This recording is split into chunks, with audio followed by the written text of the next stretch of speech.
Hello दोस्तों, स्वागत है आपका आज की इस वीडियो में। आज की इस वीडियो को स्टार्ट करने से पहले मैं आपको याद कराना चाहूंगा कि please like this video, please share this video and please subscribe to the channel. आज की इस वीडियो में हम बात करने जा रहे हैं ग्रुप थ्योरी के टॉपिक होमोमॉर्फिक इमेज और आइसोमॉर्फिक इमेज के बारे में, और एक डेफिनेशन देखेंगे कर्नल ऑफ होमोमॉर्फिज्म्स की। आखिर कर्नल ऑफ होमोमॉर्फिज्म्स क्या होता है? कर्नल ऑफ होमोमॉर्फिज्म्स, होमोमॉर्फिज्म हमने पिछली वीडियो में डिफाइन किया था। होमोमॉर्फिज्म क्या होता है? कोई ऐसा फंक्शन जो कि किसी ग्रुप जी में से वैल्यूज पिक करे। मान लीजिए ए कोई जी को बिलोंग करता है और इसका आंसर जो है वो किसी ग्रुप जी डैश के अंदर मिले, तो एक ऐसा फंक्शन जो कि जी टू जी डैश डिफाइंड हो और दो एलिमेंट्स के लिए वो इस तरह से प्रोडक्ट की प्रॉपर्टी को सेटिस्फाई करता हो। एफ ऑफ ए बी, ए और बी हमने दोनों जी ग्रुप से पिक किए, उनका प्रोडक्ट किया, फिर उस पर फंक्शन लगाया, या फिर पहले ए पे फंक्शन लगाया और बी पे फिर दोबारा फंक्शन लगाया और उनका प्रोडक्ट किया।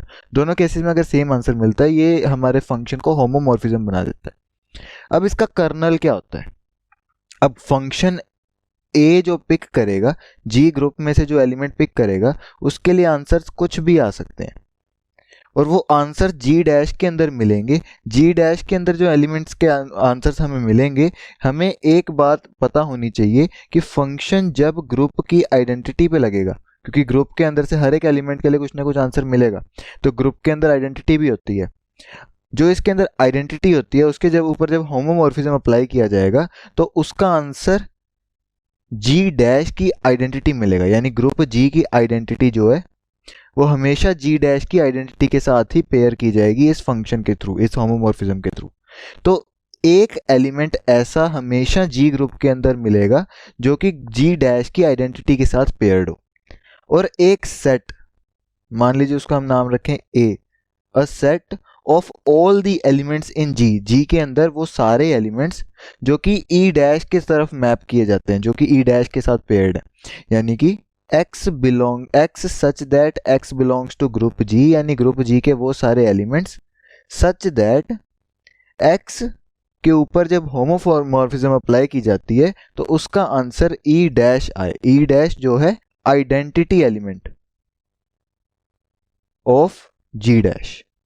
इस तरीके से इस सेट को अगर हम डिफाइन करेंगे तो the set of all those elements in G which are mapped towards the identity element of G dash is called kernel of F।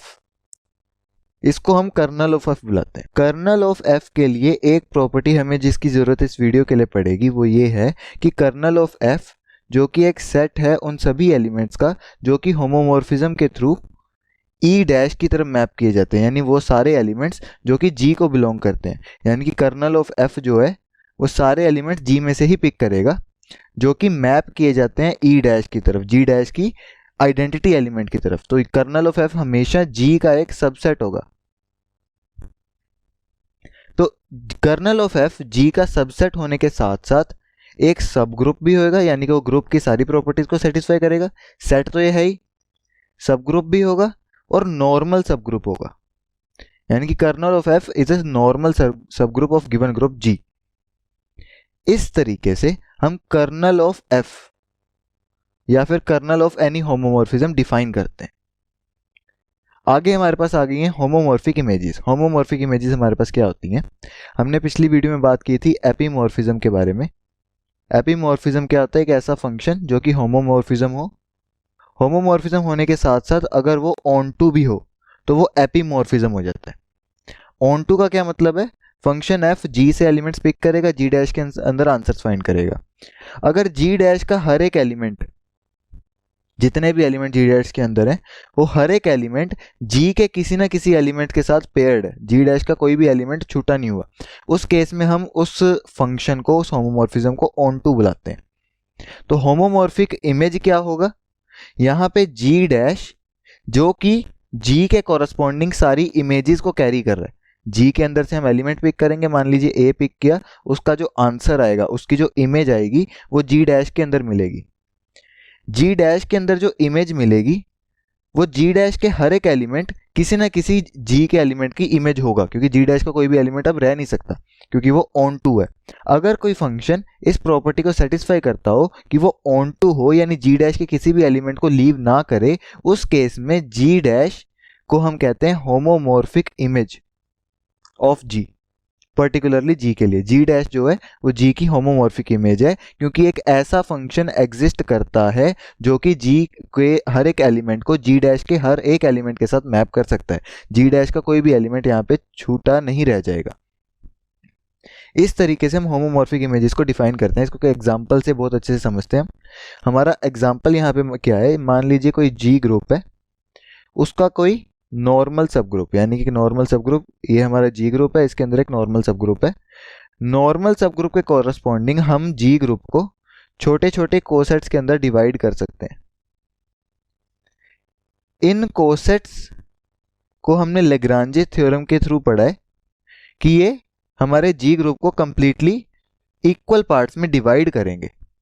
तो हमेशा एक ऐसा फंक्शन एग्जिस्ट करेगा जो कि जी ग्रुप में से एलिमेंट्स को पिक करेगा, उसको मैप करेगा इस जी ओवर एन के साथ। यानी जी ओवर एन हमारे पास क्या है, कोशिएंट ग्रुप। कोशिएंट ग्रुप को हमने पिछली वीडियोस में डिफाइन किया है।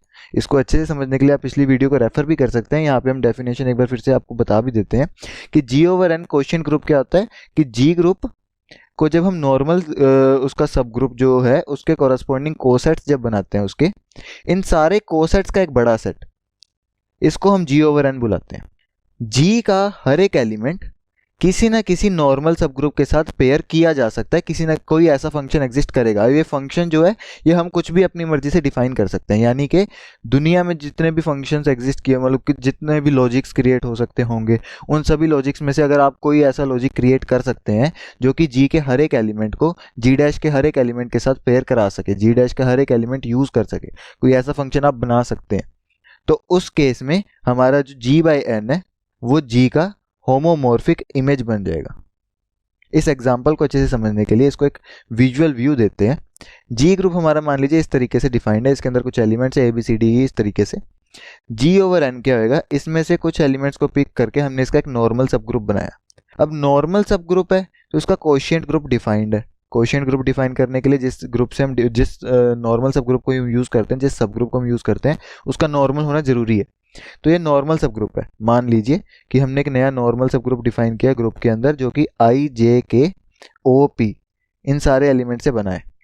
इस नॉर्मल सब ग्रुप के सारे कोसेट्स का एक सेट, यानी कि इन सारे इंडिविजुअल कोसेट्स का एक सेट बनेगा, जो कि किस तरीके से बनेगा, इस नॉर्मल सब ग्रुप को मान ले पहले हमने ए के कोसेट बनाया, यानी ए एन, ये बी एन, ये सी एन, इस तरीके से ये सारे कोसेट्स का एक बड़ा सेट बनेगा, इंडिविजुअल कोसेट्स। अब ये कोसेट्स सिर्फ 6 हैं और हमारे पास एलिमेंट्स यहाँ पे पी तक हैं, यानी कि एटलीस्ट 10 से तो ज़्यादा है। जे हमारा 10th पोजीशन पे आता है, उससे तो ज़्यादा ही है। यानी कि जैसे हम अगर कोसेट्स को बनाना शुरू करेंगे तो ए एन हमारा एक कोसेट होगा, बी एन हमारा दूसरा कोसेट होगा, सी एन हमारा तीसरा कोसेट होगा, डी एन हमारा चौथा, पांचवा, इससे करते करते हमारे पास पी एन तक कोसेट्स बनेंगे। इन सारे कोसेट्स को हमने 6 के सेट में बनाना, मतलब कि कोई ना कोई एलिमेंट का कोसेट रिपीट करेगा। मान लीजिए ए एन, बी एन और सी एन के कोसेट सेम है, यही सेम कोसेट ए एन का भी बनता है, यही सेम कोसेट बी एन का भी बनता है, यही सेम कोसेट सी एन का भी बनता है। Similarly D E F G ये सारे एक साथ पेयर्ड हैं। D N, E N, F N, G N ये सारे ये सेकंड कोसेट बनाते हैं। H I J K, H I, H N, I N, J N, K N, इस तरीके से ये सारे कोसेट जो है एच आई जे के कोरस्पॉन्डिंग बनते हैं। L M N, L M N के कोरस्पॉन्डिंग मान लीजिए ये बनते हैं L N, M N, N N. O P के वैसे क्योंकि ये आई जे के सारे नॉर्मल सब ग्रुप के अंदर ही हैं, आई जे के ओ पी, तो इन सब का एक सेम ग्रुप बनेगा। तो यहाँ पे हमें एच को बाहर निकाल के आई जे के ओ पी को रखना चाहिए। यहाँ पे हमारा एच आ जाएगा, एच एन, और मान लीजिए इनमें से कोई एक एलिमेंट हटा के हम यहाँ पे पुट कर देते हैं। इस तरीके से 6 कोसेट्स हमने कंप्लीट कर दिए। कहने का मतलब ये है कि ये 6 ही कोसेट्स एग्जिस्ट करते हैं, यूनिक कोसेट्स, जो कि आपस में कुछ भी कॉमन एलिमेंट को शेयर नहीं करते। इस तरीके के सिर्फ 6 कोसेट्स एग्जिस्ट करते हैं, लेकिन हमारे पास एलिमेंट्स जो हैं वो हमारे पास 16 हैं। 16 एलिमेंट्स के कॉरस्पॉन्डिंग 16 कोसेट्स बनेंगे, तो कुछ कोसेट्स को एक ही सेट को शेयर करना पड़ेगा। जैसे A N B N C N एक ही सेट को शेयर कर रहे हैं, ए एन के साथ भी यही कोसेट बनता है, बी एन के साथ भी यही कोसेट बनता है, सी एन के साथ भी यही कोसेट बनता है। तो हम एक फंक्शन डिफाइन करेंगे एफ, जो कि जी में से एलिमेंट को पिक करेगा, मान लीजिए एफ ऑफ ए, और उसका कोसेट बना के हमें देगा। तो ए इज रिलेटेड टू हमारा first coset, B is related to हमारा first coset, C is related to हमारा first coset, D E and F G are related to second coset. इस तरीके से H is related to this coset, I, J, K, O, P are related to these cosets, L, M are related to these cosets and N is related to last coset। हर एक element G का हर एक element use किया गया, उसके corresponding cosets बनाए गए, और G over N के अंदर जितने भी सारे कोसेट्स हैं ये सारे किसी ना किसी G के एलिमेंट से बनाए गए हैं। यानी कि ये फंक्शन जो है ये हर एक A एलिमेंट को G बाई N के हर एक कोसेट के साथ पेयर कर सकता है। G बाई N का हर एक कोसेट यूज किया गया है इस फंक्शन के थ्रू, यानी G बाई N का हर एक कोसेट किसी न किसी एलिमेंट G का इमेज है। इस तरीके से हम होमोमॉर्फिक इमेजेस को डिफाइन कर सकते हैं, यानी इस केस में G by N is homomorphic image of G। इस तरीके से हम होमोमॉर्फिक इमेजेस को डिफाइन करते हैं। आगे हमारे पास आ गया आइसोमॉर्फिक इमेज। आइसोमॉर्फिक इमेज क्या होता है? जैसे होमोमॉर्फिक इमेज के लिए हम एपीमॉर्फिज्म डिफाइन करते हैं एक, उसी तरीके से आइसोमॉर्फिक इमेज के लिए हम आइसोमॉर्फिज्म डिफाइन करते हैं। आइसोमॉर्फिज्म क्या होता है? एपीमॉर्फिज्म क्या था? जो सिर्फ ऑन टू प्रॉपर्टी को सेटिस्फाई करता हो फंक्शन, एक ऐसा होमोमॉर्फिज्म जो कि सिर्फ ऑन टू प्रॉपर्टी को सेटिस्फाई करता हो। आइसोमॉर्फिक क्या होता है? एक ऐसा होमोमॉर्फिज्म जो 1 भी हो और ऑन टू भी हो, ये दोनों प्रॉपर्टीज को सेटिस्फाई करता हो, तो फंक्शन आइसोमॉर्फिज्म के अंदर आएगा। अगर कोई दो ग्रुप्स के बीच में ऐसा कोई फंक्शन, ऐसा कोई होमोमॉर्फिज्म एग्जिस्ट करता है जो कि 1 भी हो और ऑन टू भी हो, तो उस केस में उस फंक्शन को हम आइसोमॉर्फिज्म कह सकते हैं, और जो सेट्स होंगे वो आपस में एक दूसरे की आइसोमॉर्फिक इमेजेस होंगे। यानी G is isomorphic to G dash, G dash is isomorphic to G। अगर कोई ऐसा फंक्शन एग्जिस्ट करता है, अगर कोई ऐसा होमोमॉर्फिज्म एग्जिस्ट करता है जो 1 भी हो, ऑन टू भी हो, ये आपस में एक दूसरे के आइसोमॉर्फिक है। होमोमॉर्फिक के केस में आपस वाली बात नहीं थी, आपस में नहीं होते, आइसोमॉर्फिक केस में आपस में होते हैं। तो इसका एग्जाम्पल देखने के लिए हम एक जनरल केस लेते हैं, हम पिछले वाले एग्जांपल्स के थ्रू ही इसको आगे डिफाइन करेंगे। यहाँ पे हम डिफाइन करेंगे एक set G over kernel of F। This is isomorphic to some function G dash if there exist a function which is an epimorphism, that is it satisfies the conditions of homomorphism as well as it is onto, such that it is defined from G to G dash, then G over kernel of F is isomorphic to G dash। कहने का मतलब क्या है? अगर कोई ऐसा function, ऐसा homomorphism exist करता है जो कि एपीमॉर्फिज्म हो G to G dash, उस केस में G over kernel of F यानी कि all the cosets of kernel of F with respect to G। हमने अभी पीछे बात किया है कि कर्नल ऑफ एफ क्या होता है? G के अंदर के वो सारे एलिमेंट्स जो कि E डैश की तरफ मैप किए जाते हैं इस होमोमॉर्फिज्म के थ्रू। यानी कि ये फंक्शन G में से जो भी एलिमेंट्स को पिक करके उनको E डैश की तरफ मैप करता है, उनका एक नया सेट, उनका एक अलग सेट, वो कर्नल ऑफ एफ होता है। उस कर्नल ऑफ एफ के लिए हमने एक प्रॉपर्टी देखी कि वो एक नॉर्मल सब ग्रुप है। अब क्योंकि नॉर्मल सब ग्रुप है तो उसका G over kernel of F defined है, उसका कोशिएंट ग्रुप डिफाइंड है। इस कोशिएंट ग्रुप के कॉरस्पॉन्डिंग जो G डैश सेट है, ये दोनों आपस में आइसोमॉर्फिक हैं। G और G डैश आपस में होमोमॉर्फिक हैं, G over kernel of F और G डैश आपस में आइसोमॉर्फिक है। ये हमने G होमोमॉर्फिक वाला केस हमने पिछले होमोमॉर्फिक वाली डेफिनेशन के साथ स्टडी किया है। ये वाला जो केस है ये हम अब स्टडी करेंगे। तो अब इस एग्जांपल को विजुअली समझने के लिए हम अगली स्लाइड में चलते हैं। यहाँ पे हम एक ग्रुप G गिवन है और एक ग्रुप G डैश गिवन है। इसके लिए हम एक फंक्शन डिफाइन करेंगे, फंक्शन जो कि G में से एलिमेंट्स पिक करेगा, G डैश में उसके आंसर्स फाइंड करेगा, और ये मान लीजिए ऑन टू फंक्शन है क्योंकि हमारा एग्जाम्पल ऑन टू है। तो G से एलिमेंट्स को पिक करना है, G डैश में उसके आंसर्स फाइंड करने हैं, और ऑन टू है तो G डैश के सारे एलिमेंट्स यूज होने चाहिए। G डैश में सिर्फ 6 एलिमेंट्स हैं, G के अंदर 16 एलिमेंट्स हैं। हमने 16 एलिमेंट्स को 6 एलिमेंट्स के साथ पेयर करना है, तो कुछ ग्रुप ऑफ एलिमेंट्स की सेम इमेज मिलेगी। मान लीजिए A B C ये तीनों A डैश के साथ रिलेटेड हैं, D E F G ये चारों B डैश के साथ रिलेटेड हैं, H I ये दोनों C डैश के साथ रिलेटेड हैं, J K L ये तीनों डी डैश के साथ रिलेटेड हैं, एम एन ये दोनों ई डैश के साथ रिलेटेड हैं, ओ पी ये दोनों एफ डैश के साथ रिलेटेड हैं।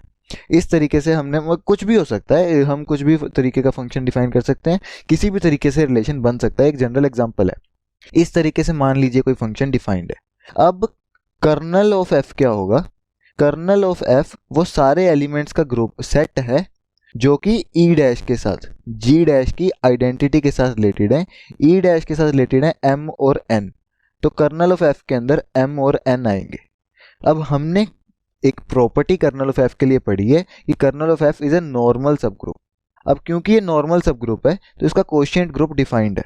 कोशिएंट ग्रुप होने के लिए कर्नल नॉर्मल सब ग्रुप होना जरूरी होता है। तो कर्नल ऑफ एफ क्योंकि नॉर्मल है तो G over kernel of F defined है।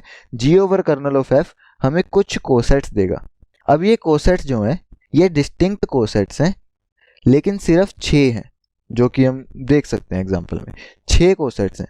कर्नल ऑफ एफ के कोरस्पॉन्डिंग कोसेट्स क्या बनेंगे? कर्नल ऑफ एफ को हम ए के साथ पेयर करेंगे। मान लीजिए A into kernel of F, यानी कि कर्नल ऑफ एफ में एम और एन है, यानी एक नया सेट जो कि A M comma A N जैसा दिखेगा। इस तरीके से B into kernel of F, C into kernel of F, D E F G H I J K L M N O P, इस टाइप से हमारे पास 16 अलग अलग कोसेट्स बनेंगे। 16 अलग अलग कोसेट्स में से कुछ कोसेट्स आपस में इक्वल होंगे जो कि हम एक ही बार लिखेंगे, रिपीटिशन नहीं करेंगे, जिसके कारण 16 कोसेट्स को सिर्फ 6 कोसेट्स से रिप्रेजेंट कर देंगे। 16 कोसेट्स में जो भी कोसेट्स आपस में इक्वल होंगे उसको एक ही बार लिखते हुए हम इसको 6 कोसेट्स से डिस्टिंग्विश कर सकते हैं। ये पूरा ग्रुप हमारा 6 अलग अलग कोसेट्स में बट गए। इन सारे कोसेट्स का एक सेट बड़ा, जिसके एलिमेंट्स ये अपने अपने कोसेट्स हैं, इसको हम बोलते हैं G over kernel of F, quotient group of G over kernel of F. तो यहाँ पे ये जो कोसेट है ये किसी 3, 2 मतलब कुछ एक से ज़्यादा एलिमेंट्स के लिए एक ही कोसेट हमें मिलेगा। मान लीजिए एफ जी एच ये तीनों एक ही कोसेट हमें देते हैं, आई जे के ये तीनों एक ही एलिमेंट एक ही कोसेट हमें देते हैं, एल एम एन ये तीनों एक ही कोसेट हमें देते हैं, ओ पी ये हमें एक ही कोसेट देते हैं, रह गए ए बी सी रह गए, ए बी सी के लिए ये कोसेट मिलता है, डी ई के लिए ये कोसेट मिलता है। मान लीजिए इस कोसेट को मान लो हमने पिक किया, अब डी से भी यही कोसेट बनेगा, यानी D into kernel of F भी यही है, E into kernel of F भी यही है, दोनों सेम है। दोनों में से कोई भी एक पिक कर लो, डी में से ई में से मान लो हमने ई पिक कर लिया। ई के कॉरस्पॉन्डिंग इमेज, ई के कॉरस्पॉन्डिंग हमें इमेज मिल रही है बी डैश, यानी कि ये कोसेट जो कि डी ई दोनों से रिलेटेड है, हमने ई को पिक किया, ई जो है वो बी डैश के साथ रिलेटेड है, तो ये जो हमारा कोसेट है ये डायरेक्टली बी डैश के साथ रिलेटेड है। इसी तरीके से जो हमारा ए बी सी है इसमें से कोई एक पिक कर लो, मान लो बी हमने पिक किया, बी पिक करने के बाद हमने जब बी के कॉरस्पॉन्डिंग जिसके साथ वो रिलेटेड है जो कि ए डैश के साथ रिलेटेड है, तो हमारा ये कोसेट जो कि बी के साथ रिलेटेड है ये आगे ए डैश के साथ रिलेटेड है। तो हम एक फंक्शन ऐसा बना सकते हैं कि ये कोसेट डायरेक्टली ए डैश के साथ रिलेटेड है। हम बीच में से बी वाला लिंक गायब कर देंगे, हम इनको डायरेक्टली जी डैश के साथ रिलेट कर देंगे, यानी ये सेट ए डैश के साथ रिलेट हो गया, ये सेट बी डैश के साथ रिलेटेड हो गया, ये सेट सी डैश के साथ, ये डी डैश के साथ, ई डैश के साथ, एफ डैश के साथ। इस तरीके से जी ओवर कर्नल ऑफ एफ के सारे कोसेट्स जी डैश के सारे एलिमेंट्स के साथ एक एक कोसेट सिंगल सिंगल एलिमेंट के साथ पेयर कराया जा सकता है। तो इस तरीके से हमारा फंक्शन जो भी हम डिफाइन करेंगे, मान लीजिए ईटा हमने डिफाइन किया जो कि एक कोसेट को पिक करता है और उसको जी डैश के किसी एलिमेंट के साथ पेयर करता है, ईटा 1 भी है और ऑन टू भी है।